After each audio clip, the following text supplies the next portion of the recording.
ผู้ที่พ่อแม่บ่มาหั่นน่ะมันจะพบความยุ่งยากย้อนว่าต้องมีผู้ปกครองหันได้เฮ็ดช่วยลูกเนาะ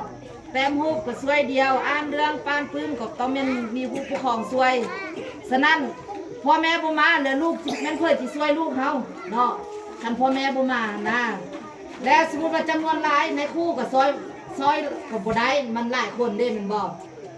ซอยได้สมมุติว่า2-3 คนมาเป็นกลุ่มนึงก็เลยครูก็ซอยได้แต่เท่านั้นเนาะฉะนั้นก็อยากให้พ่อแม่ผู้ปกครองมันแลมาเนาะอยากเรียกพ่อเพิ่มมาจิทิมแต่ในครูว่าโอ้ในครูสอนนั่นลูกเขานี่เฮียนบ่ได้ในครูนี่สอนแนวเลยก็อยากให้พ่อแม่หันมาเฮ็ดมาเบิ่งว่าแม่นย้อนอย่างจังบ่ได้ลูกเฮานี่น่ะบางเทื่อลูกเจ้ามาเฮียนมันขี้ดื้อมันบ่เฮียนบอกอ่านมันก็บ่อ่านบอกเขียนมันก็บ่เขียนแล้วเจ้าเราอยู่แต่เฮือนแล้วเจ้าบ่ฮู้ว่าลูกเจ้าเป็นแนวเลยเจ้าจิทิมแต่ในครูว่าโอ้ในครูนี่สอนบ่เก่งสอนบ่ดีนี่อยากให้มาเบิ่งนำเดียวเนาะบางเทื่อมาก็สิดีใจได้มาฮอดเห็นโอ้ลูกเฮานี่ฉลาดไปโรงเรียนน่ะฮู้ความแม่ไปโรงเรียนแล้วกล้าหาญแล้วครูถามมันเลยก็ฮู้ตอบเฮาก็ดีใจมันบอกผู้ปกครองถ้าจังฮู้มาเบิ่งสภาพตัวจริงถ้าจังฮู้จังเห็นว่าลูกเฮาเป็นแนวใดเวลาอยู่โรงเรียนเนาะอยากเพิ่มมาแต่ผู้บ่มาหั่นก็บ่ฮู้แล้วว่าจะเอาวิธีเลยไปสอนลูกอยู่บ้านเนาะย้อนมาบ่ได้มาเด้พอผู้ที่ได้มาเนาะก็จะฮู้วิธีการนำเอาความรู้จากกิจกรรมให้ที่พวกเฮาเฮ็ดมื้อนี้หั่นไปสอนลูกสอนหลานอยู่เฮือนเนาะบางเทื่อก็สิได้ความรู้ก็สิพัฒนาทางด้านการทำการเรียนของลูกของหลานเฮานี่ตึ้มเนาะฉะนั้น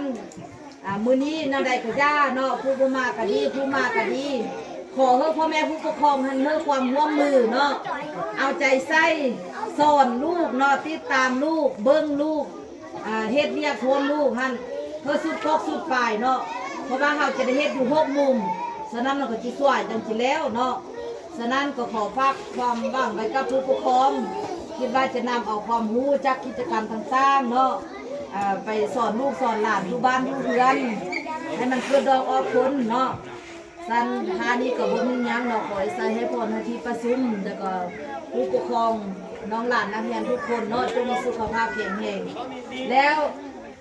เขาจะได้แบ่งคุ้มเนาะต่อไปนี่เนาะแล้วก็จะอ่านซื้อเนาะอ่านซื้อน้องหลานผู้ใด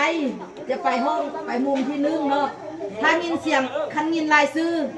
ว่าไปมุมที่1แล้วมันไปบนตู้พุ่นเนาะแล้วถ้าว่าลูกเข้าไปห้องเลยมันผู้ปกครองได้นำลูกไปเนาะก็จะมีซ้ำนั้นเนาะเราจะเริ่มอ่านซื้อเลยเนาะเพื่อบ่อยากให้มันสวย